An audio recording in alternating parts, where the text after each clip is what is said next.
What is oil/gasoline? Since it is a fossil fuel, it is a non-renewable source. It is a fossil fuel for it was formed from the buried remains of plants and animals that lived millions of years ago.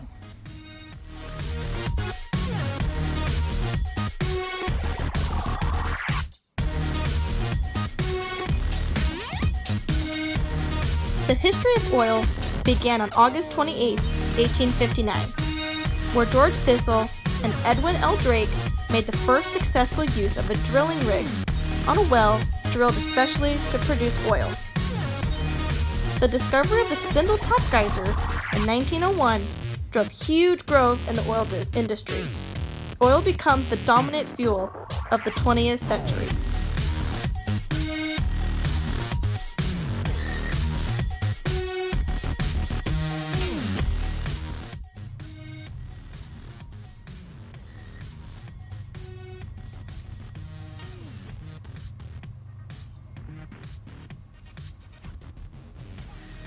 Are there different kinds of oil/gasoline? Yes. One is crude oil. The second is petroleum. The extraction of oil is quite simple. Oil, gas, and water are extracted from underground and sent through a pipe. Once through the pipe, it is sent to a separator. Once at the separator, the excess water is put in a water disposal container. While it's heated, the excess oil is put in a crude oil container, while the rest of it is heated, exiting through an exhaust pipe.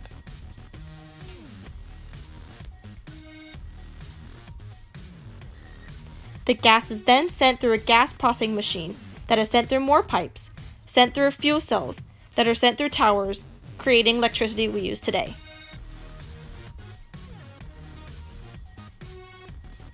How is oil/gasoline converted into energy?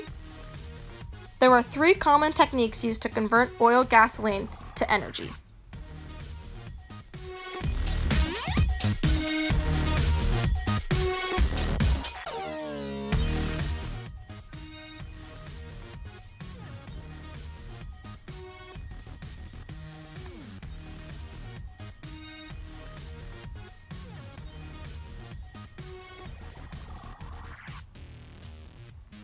One way is conventional steam.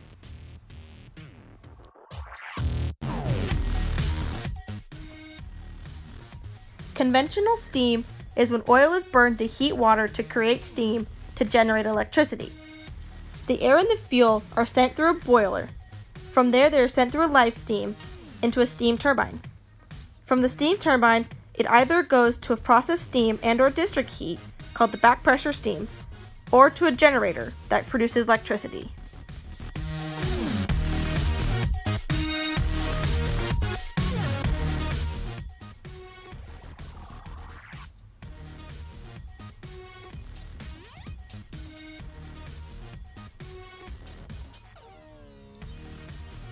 Another way is combustion turbine.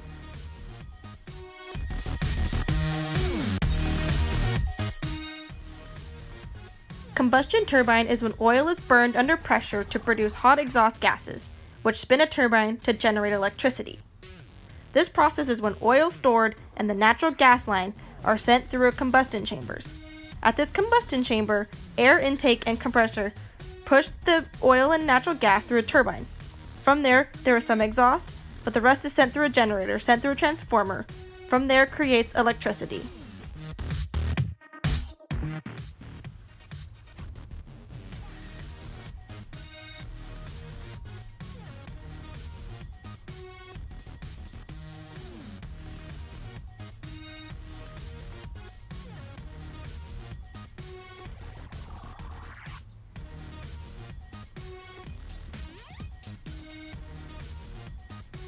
Another way is combined cycle technology.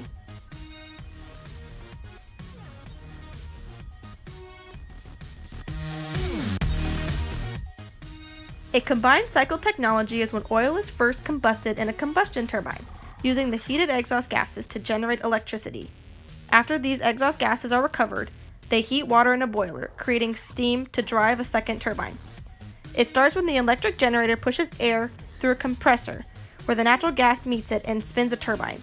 From there, they're sent through the hot exhaust gas, where some of it is sent through the stack, while some is it through the steam that turns the steam turbine that produces the electric generator, while some of the steam is sent to the condenser that is sent with cooling water, both creating electricity.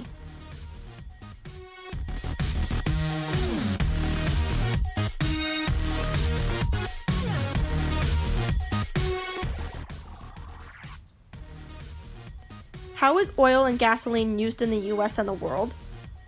Nearly all of the crude oil that is produced in or imported into the US is refined into petroleum products such as gasoline, diesel fuel, heating oil, and jet fuel. Liquids produced from natural gas processing are also consumed as petroleum products. Renewable biofuels such as ethanol and biodiesel are used as substitutes for or as additives to refined petroleum products.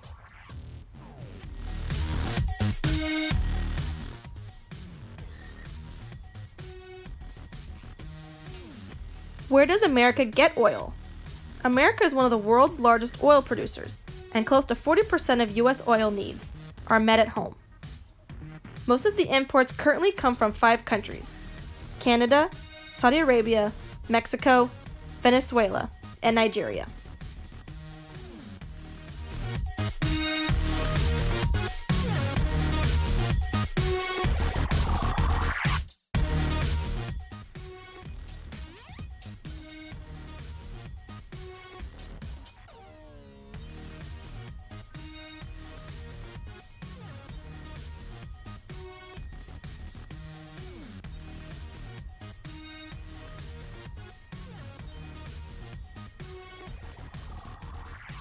There are 2 environmental impacts oil and gasoline have on the environment.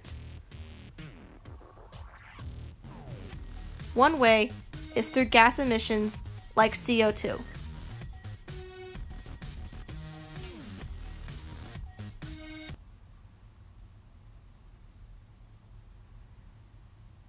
Another way is oil spills. One example of an oil spill was the Deepwater Horizon spill.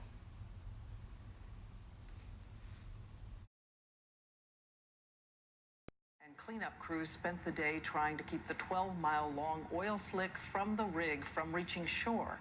Jeffrey Kaufman flew over that huge spill today. We were 37 miles south of Louisiana coast when chopper pilot Sean Orso first spotted it. We've seen a slick. The slick is headed, looks like, to the northwest. We look down at thick brown streaks of crude on a sea that is normally deep green, the remnants of the massive drilling rig Deepwater Horizon that exploded Tuesday night and sunk below the surface of the Gulf yesterday morning.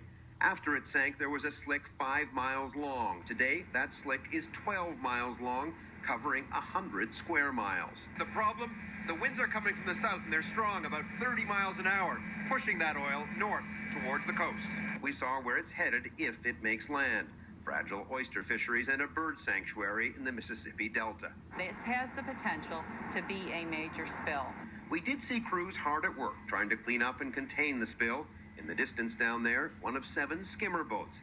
The skimmers suck oily water from the surface. The Coast Guard is confident that it can be contained. One reason? They say a probe found that the wellhead itself is not leaking crude into the sea. All of this is happening in an area of the Gulf dense with oil rigs. Right now, there are 3,500 rigs operating in the Gulf of Mexico. Earlier this year, President Obama announced he was opening more coastal waters in the Gulf and in vast areas of the Atlantic. This accident is allowing critics of that decision to say, "I told you so." But I think There are some advantages of oil/gasoline. One reason, it's easy to transport. Another, it's easy to use. Also, it's relatively energy dense to use. Oil is used in many technologies and transportations today. Also, they are cleaner burning than coal. They produce 85% as much CO2 emission as coal.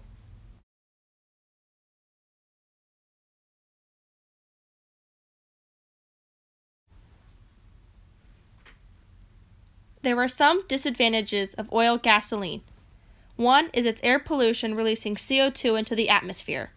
It also leaks when extracted and transported. Also, runoff enters marine waterways, polluting the water. It also can harm human health when extracting and burning. And the spills can harm the land and the sea. Can this energy source be improved?